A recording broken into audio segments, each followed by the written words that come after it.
Tese tiri kuvavarira, tiri kushingirira Mwari ndiri kuzama, ndiri kubatanza, ndiri mutazi dzimwe nguva ndombokanganisa Mwari shungu dzangu nebuduro yangu nematisanganisa, ndomboshinga dzimwe nguva ndombopingwa, ndine mazano obari muchipfuva, dai zvaibvira yachikwana nguva kuzama ndiri kuzama asi ya Oyo, what's good YouTube? This is boy Praise _ guys.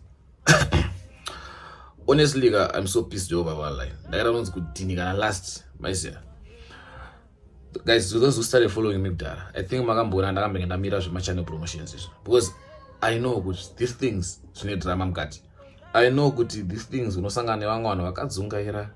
Wangwana asina kudzidza, wangwana asinganzwisise, wangwana nechidofu, chimamisha nene, but zvisine ndozvazviri business yedu. We meet different types of people each and every day.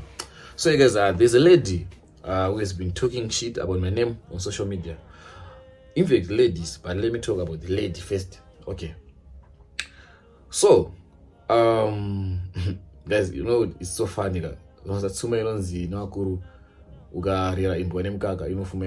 It's true, man. Like that was now it's making sense. So there's this lady, Alonzi Khadija Khan, and I promoted the channel from day one. Channel itanga kugadzirwa. I'm one of the first subscribers that I'm a subscriber. I'm the first guy who shared the channel kuna KNT my groups wana kimentanaka my groups everywhere. Even this like on my Instagram, on my TikTok, on my status, everywhere. I'm the first one to push the channel, right? Okay, fine. Tiripapo, she opened the TikTok.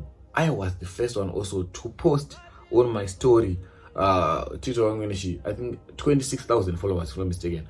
I posted on my IG. Go and follow this channel as do $100. TikTok. People, I think she gained about 30.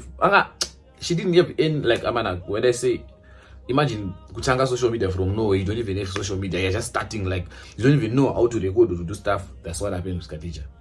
I'm the one who taught her from day one on how to edit, even how to upload even video rational that she's talking shit about me. I'm the one who did so. She didn't even know how to upload video rational, not to upload, I say how to even record the video, how to edit the video, even to put the like this. I mean everything. Kutazo kwanza kuyapa camera passionate. Andika, it's okay. Fine. So we work together and mama yangu nchimbo service yake anoda. But firstly, when you are working with me, Andika, you should understand that Praise Makara is a brand. Andika. Even I think Maravunza na shangwa zangu zatotamba nazo. The wanema channels arutanga. When they come to my work in Indo, uzotambanaga. You are my friends, but respect my works. I will just charge you the same amount as I charge other people. Andika. Okay. So I think the example of the friends are Channel against Hali. I'm gonna put it like I'm gonna collaborate it because she paid a promo. She's my best friend. But I told you, look, Ali, I'm doing business here. My face it doesn't work like that. It's business here, and so you have to pay me if we are doing business together, right? She paid a man. Okay, it's fine. And also, Usatwandi Badara, I think all of the people that I've worked with, Tina announce my terms and conditions. Tina contract to sign rana. Pamutemo chapo ukaita breach of contract ndiye kwako inofira kwauri. That's why the T's and T's and terms and conditions applies. T's and S ndizo, T's and C's applies. And ukapatra fees yo ukase mtema wangu kutanga wandoudza vanhu vanouya promotion kwangu. This is the third day subscription and 3 days ukasabatika, 3 days zakakwana mari yako ya expire. Why? I was facing challenge yokuti vanhu vakabhadhara mari dzavo, people they won't show up and 2 months I suppose ngozokachiti Praise I paid my money promote my channel or this is a course. So now guys, this is like a school. If you don't attend lessons, it's up to you. Okay, it's fine. Do mumwe mtemo. Saka pana Khadija kanzwa katika manje. We went together. I pushed the channel I think for about 500 subs andika. So I pushed the channel bit by bit. Ishfamba andika. Okay. Tafika bye. Channel yake about 500-600 subs. Na pusha channel yake. And then she stopped paying. And when she stopped paying, Mario promoted channel yake.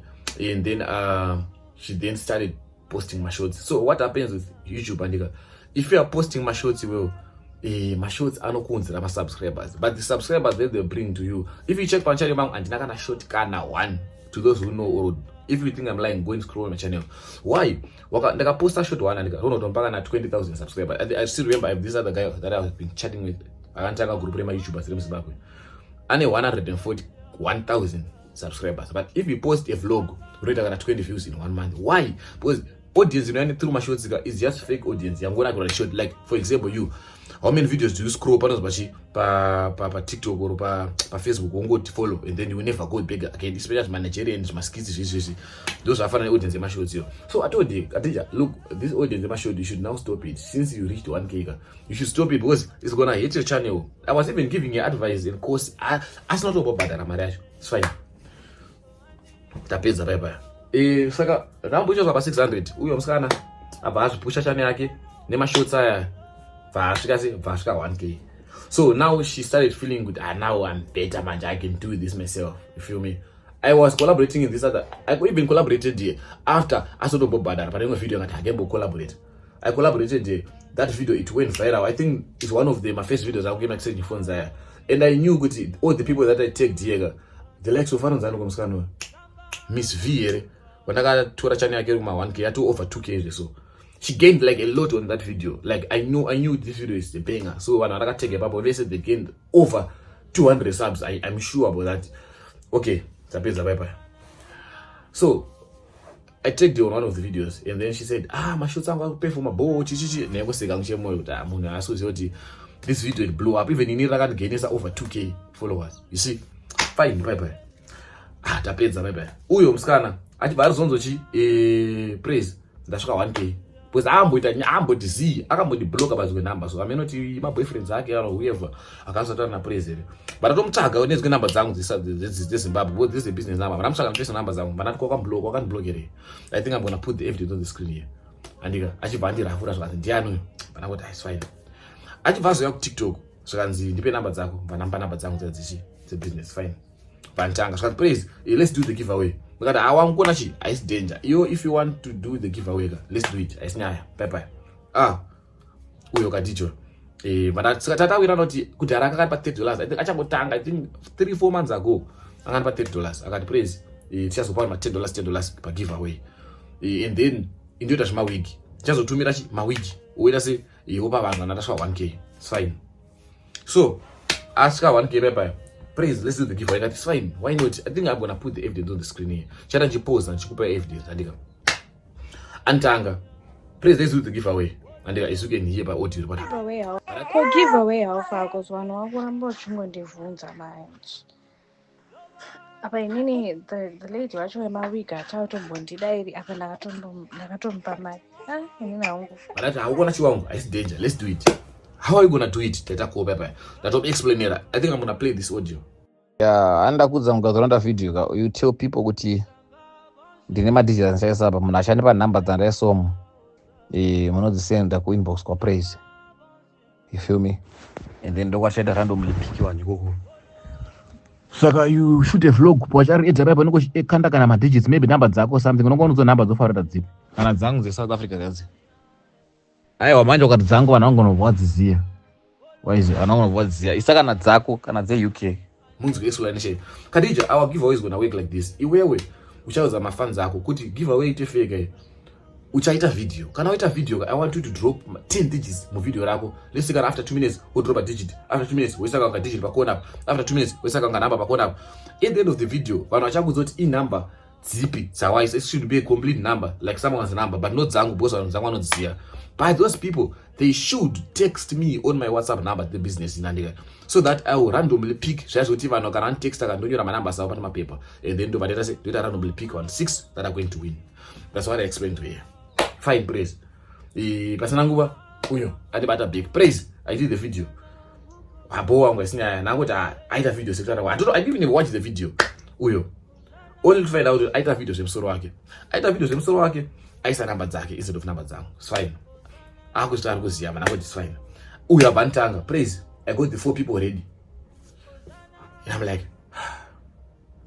bruh.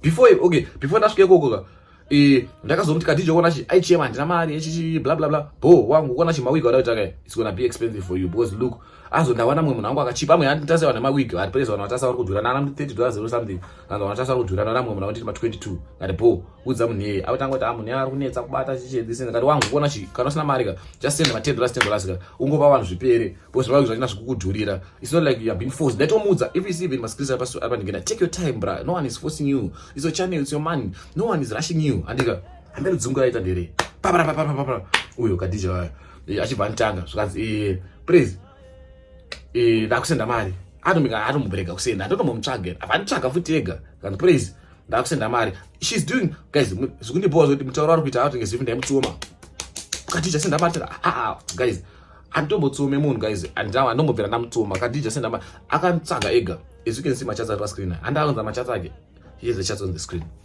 praise let's do the giveaway bye vasenda ka $40 and praise $10 ndiri transport ndosangana nevanhu apa it's my energy. It's not even part of the agreement.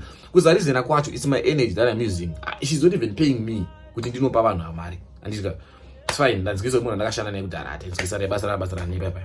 $10 plus $30 yasenda. So to make it all together it's going to be $60. Timaina sachi $10 ikombi. Fine. Apantanga ka praise ndawena na mfogdara. Andika apana nguva. That's like tomorrow the same day. Awe na again for anga the following day.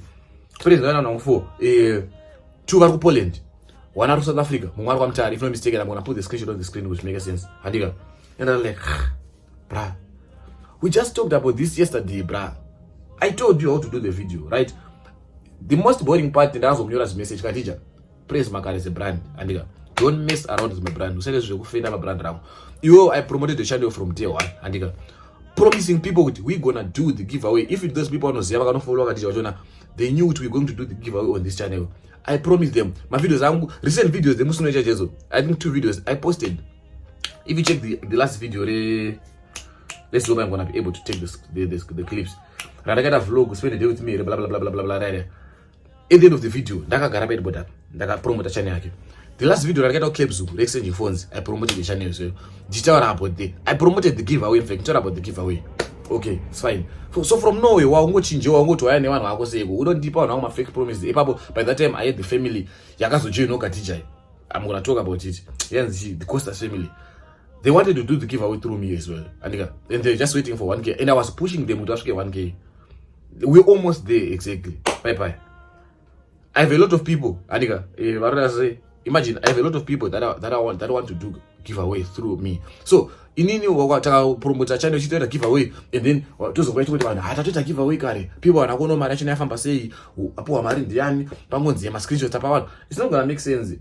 Sezvo takapromisa vanhu uyatifambire vanhu tisangane navo physically one by one. Andika I was so pissed off with munhu. Why are you been rushing? Uri kumhanya dzungu nderei? I'm the one. Hey, praise my fans. Actually, manisa. Oh no, bruh. You don't even get more than 100 views after a week. Not a week, you tweet 100. Aru manisa ndiani? Who is giving you pressure? Like I was like, what is he saying, bruh? Isusu wana over 10,000 views per one day. No one will rush us. In a certain bit of free giveaway, I just promised people that ask. No one is even rushing me like, bruh. Uri kuvunuke go to my subs. It go away through to my shows. It's fine. Bye. Uyo. But I told you, Khadija, this is not what they agreed. If you include me, I will send you camera, but don't include me again. Don't include my brand. Because and the channel chidaro, the brand rangu nema terms and conditions. We nema shando aruneta. It's fine, bye. Uyo. Persons, okay. Here's the video on the screen. Praise. Okay. Just do you. I'm gonna relax. I'm gonna do it on my way. And they got okay. Just do it and tell people there was a misunderstanding. Okay, it's fine, bye. Tapeza nyaya bye. Okay. I'm just gonna refund. That same day, that was around 1 year. That same day, my time makora past. Antanga. Please, I send me back my money. I want to my sister. I'm giving my sister your details. Blah blah blah. Send that man on inbox. Account you. Sister, I get from nowhere. Yakunditanga. Bruh, I'm like, now I'm being bored. Now I'm frustrated with this. She started calling. Amanaga. You're the one, bruh, who sent your man to me. I didn't even ask you. You're the one who I even ignored. You the one who keep on insisting, let her give away. You came through me, I don't know about Andika.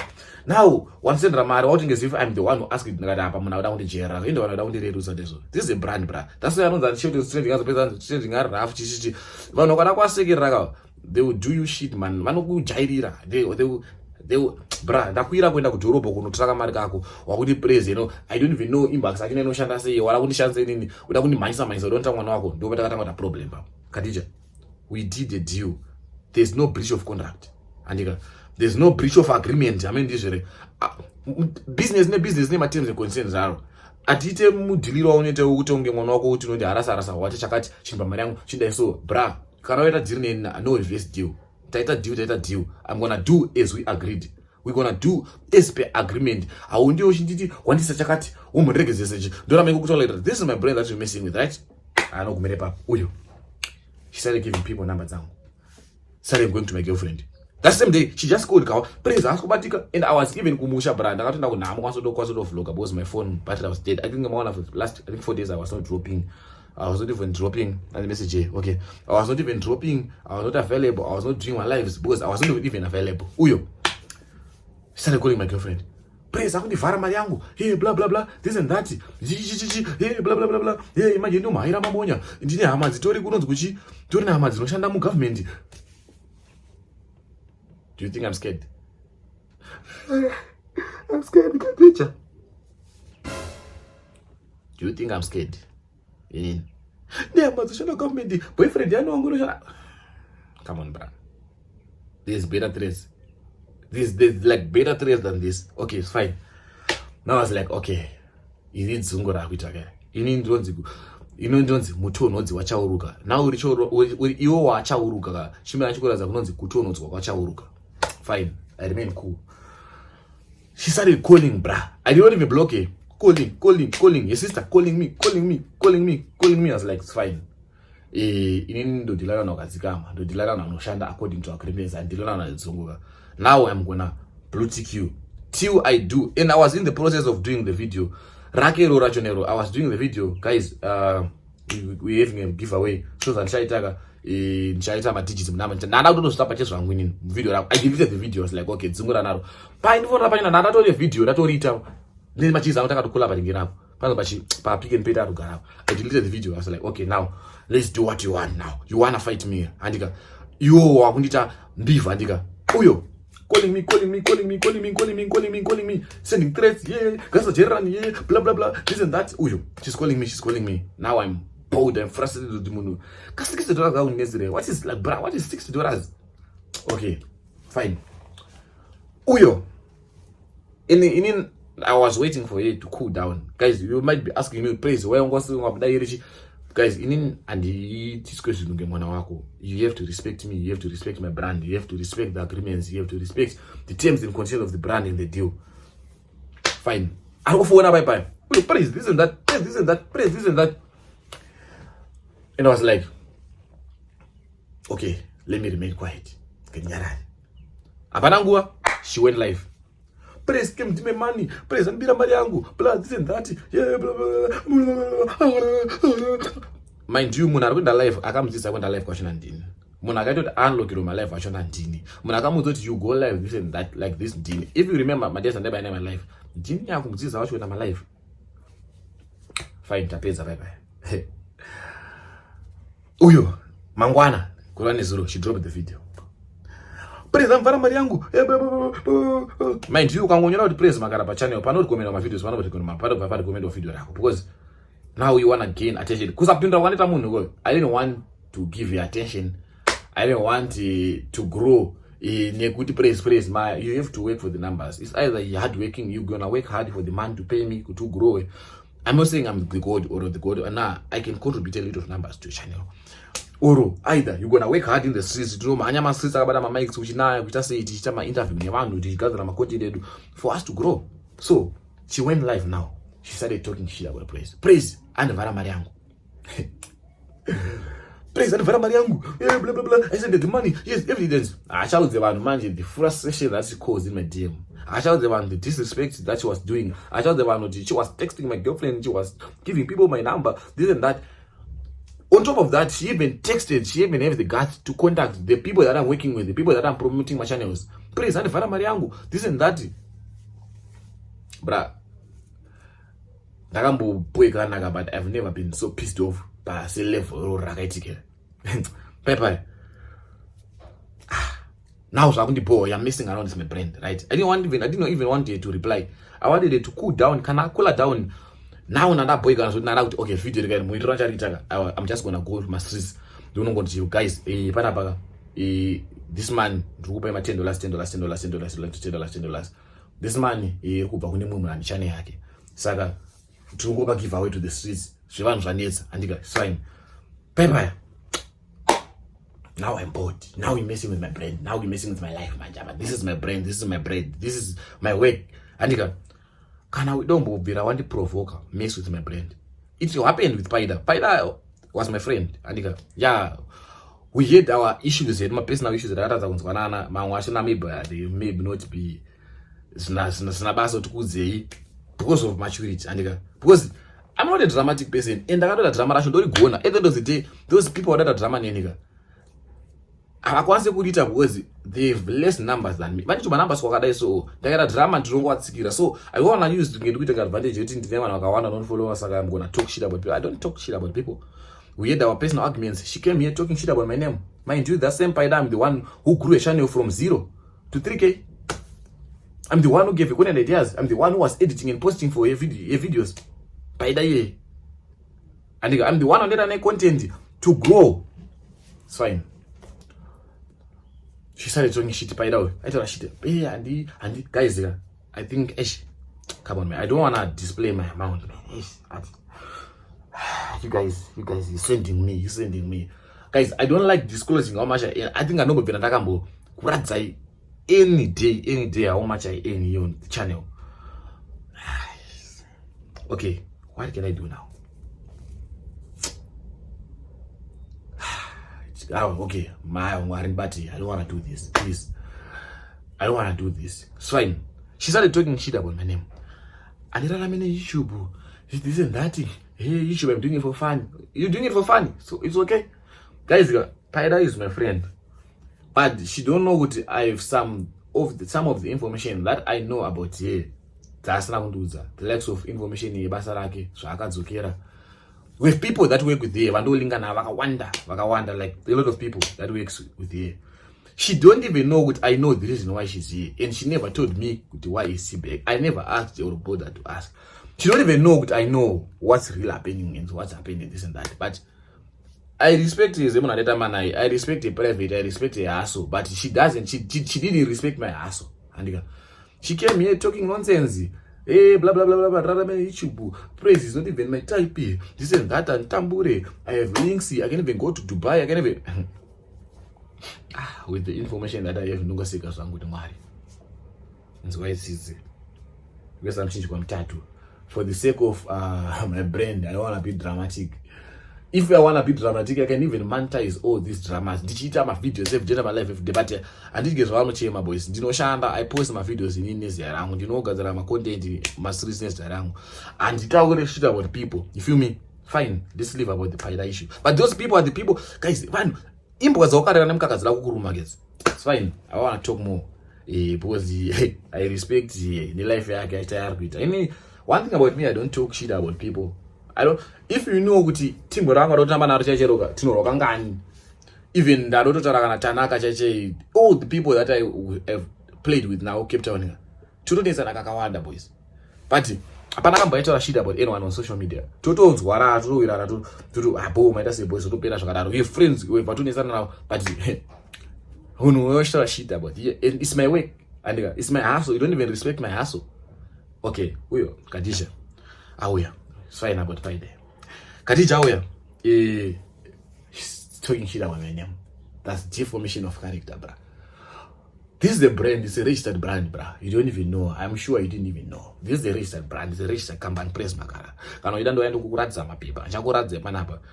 Iwe can even sue you because you talking shit about my name. Remember nyamo boys nanzan na tight. Akano sue you akanonzo 1 million ku Cape Town 1 million ranzo.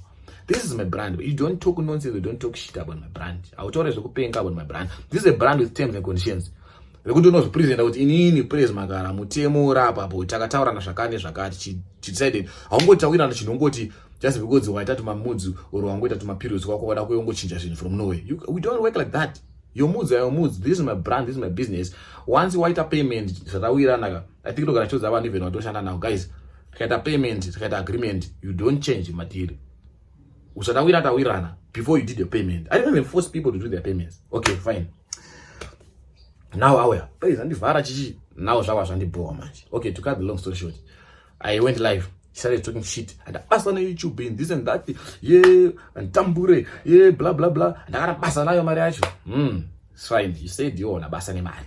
And you talking shit about my name. Guys, I'm not gonna drop any video because I'm not unfollow that channel. Kana izoto wakaenda kuno follower about because of praise makara. Kana uwanakiro uchidoramboriko unoramboriko. But vanondifara chacho ndikafunga moyo kuti guys, I'm not gonna drop video because I'm not a massive unfollowing. Channel inosara isina vanhu. Inongodona below 1,000. Okay, yadona below 1,000 vanachikuti now let's talk. We agreed to gonna do a giveaway pachi. 1,000 adika. Now let's talk. You are below 1,000. Fungwa zumo the battles. Fungwa zotsinye. Same as the channel kwa paida watching. 3/4 ilikuwa jona. It's people from my channel. There are people from my channel. Dikada kuita utsinye. Kuna anonzi ma copyrights guys. Those people they learn issue from me. They don't even know about copyrights. Andika.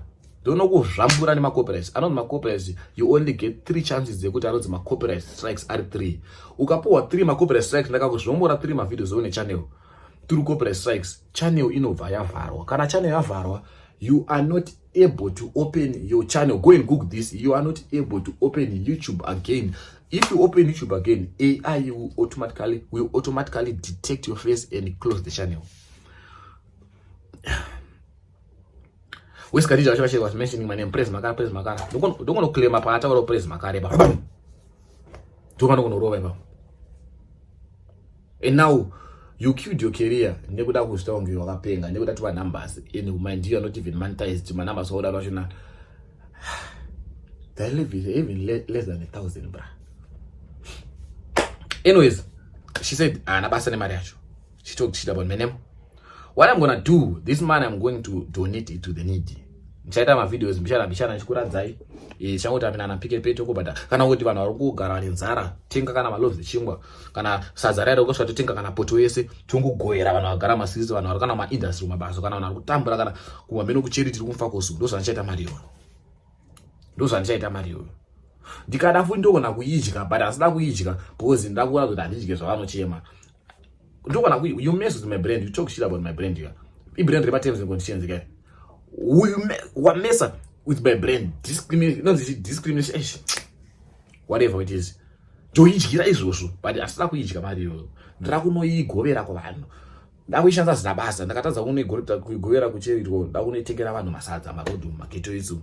Ndakunoitengera handido giveaway yacho. It's part of the giveaway. Yes. Karone zvorondiita wondita. It's part of the giveaway. Kuna mwana utsvaga attention vachitora shit about my name comment section makadija or vachimsimbisa vachitora shit about my name. I have a lot of people that don't think about support. I don't want to disclose you but wherever you are, hands Nico or something. I mean, the lack of one they were talking shit about me.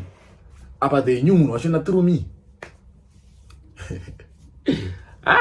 But anyways, guys, Mono, at the end of the day, you just support people on order. Nice here.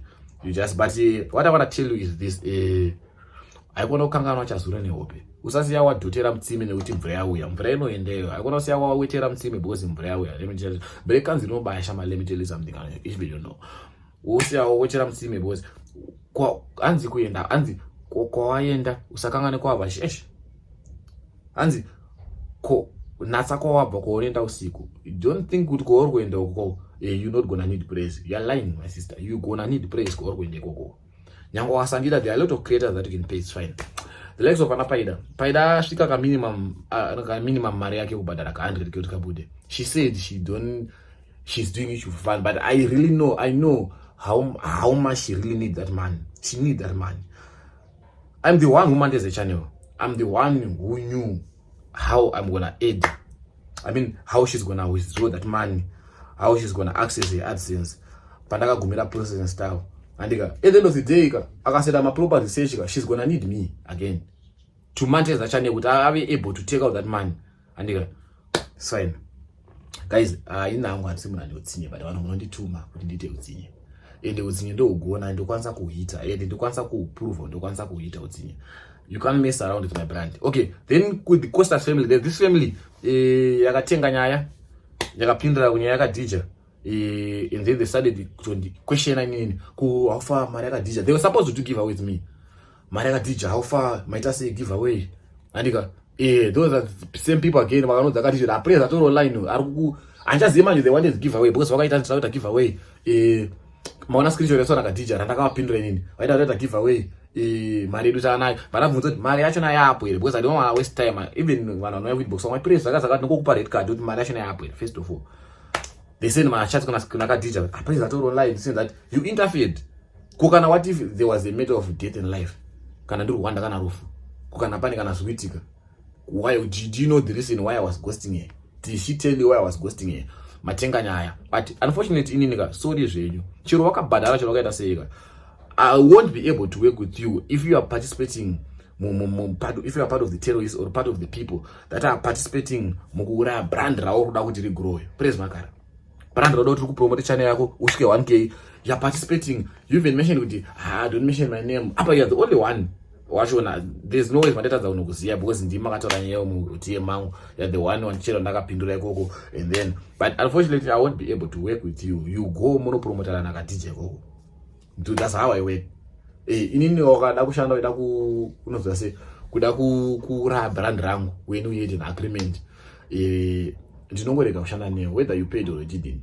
Even kuchikoro wanyanga wakabhadhara school fees wakadzingwa, you won't get refund. The same as here. This is the school. You won't get. I won't tolerate people that will come talking shit about my brand. I won't tolerate people that will come doing nonsense about my brand, messing around with my brand. Ndinombosiya makadaro. Ndakaona kuendera ndopindira but zvisine guys. Ndonyaya inoda kukudzai.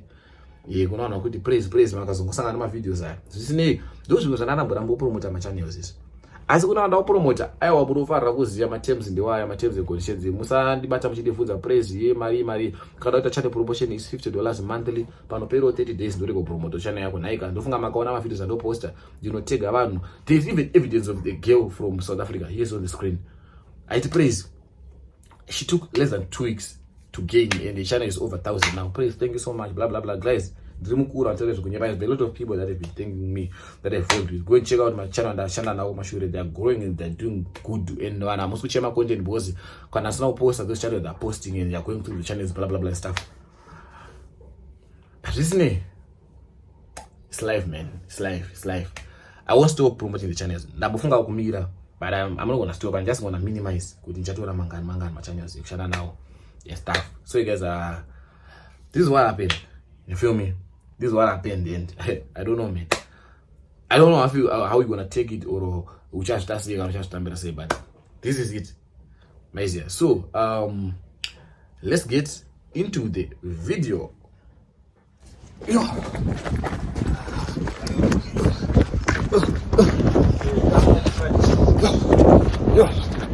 Guys,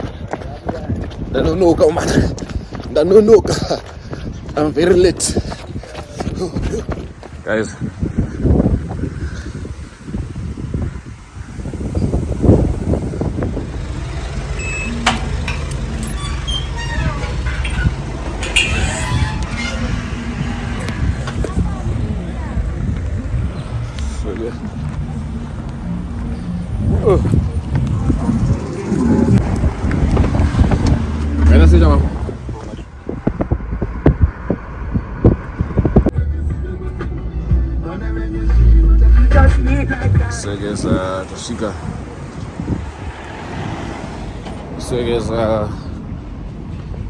Tashika Banashi. Tashika. Yeah, this is where I'm going.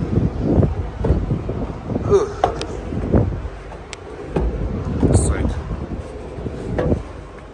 Conducted between drunk people. This is true already. Trikushingirira mwari ndrukuzama. Trikubatanza.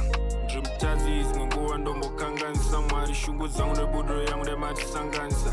ndomboshinga dzimwe nguva ndombopingwa ndine mazano bobo ari muchipfuva dai zvaibvira yachikwana nguva kuzama ndiri kuzama asi yareba nguva mwari pindirai mukubata umu mwari pindirai mukushanda umu mwari pindirai mukufamba umu mwari pindirai imo mukutamba umu ndine mazano bobo ari muchipfuva kushanda tinoshanda asi hazvikwani shuwa kutsvaga tinotsvaga asi hazvikwani pindai mumwoyo pindai muchipfuva tese tiri kuvavarira tiri kushingirira mwari ndiri kuzama ndiri kubatanza ndiri mutadzi dzimwe nguva ndombokanganisa mwari shungu dzangu nebudo yangu dai matisanganisa ndomboshinga dzimwe nguva ndombopingwa ndine mazano bobo ari muchipfuva dai zvaibvira yachikwana nguva kuzama ndiri kuzama asi yareba nguva mwari pindirai mukubata umu mwari pindirai mukushanda umu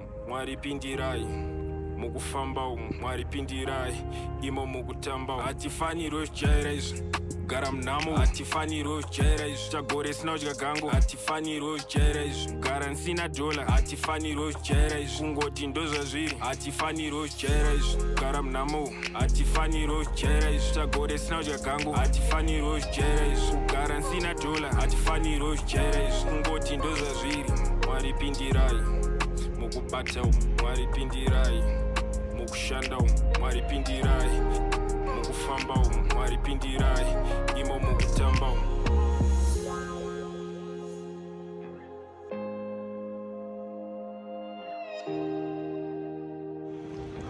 So yes, we're leaving, Baba. I'm done right now. Oh, I'm done. So yeah, this is nasty. This is Nash pains. The one Nash one. So yeah, this is nasty. This is Nash pains. The one Nash one.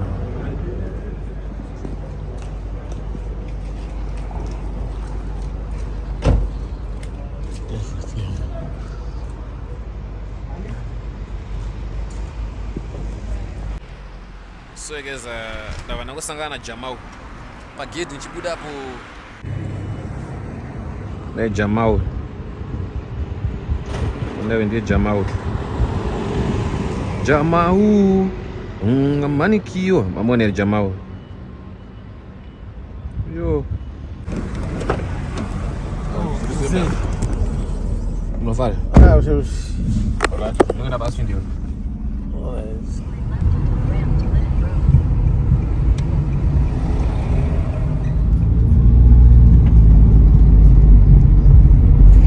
So guys, just coming from eating the food down there, as you can see, the one who unfortunately, I'm going to show you because there were a lot of people that were there. So now let's go to Pick and Pay and grab something. And yeah, let's go.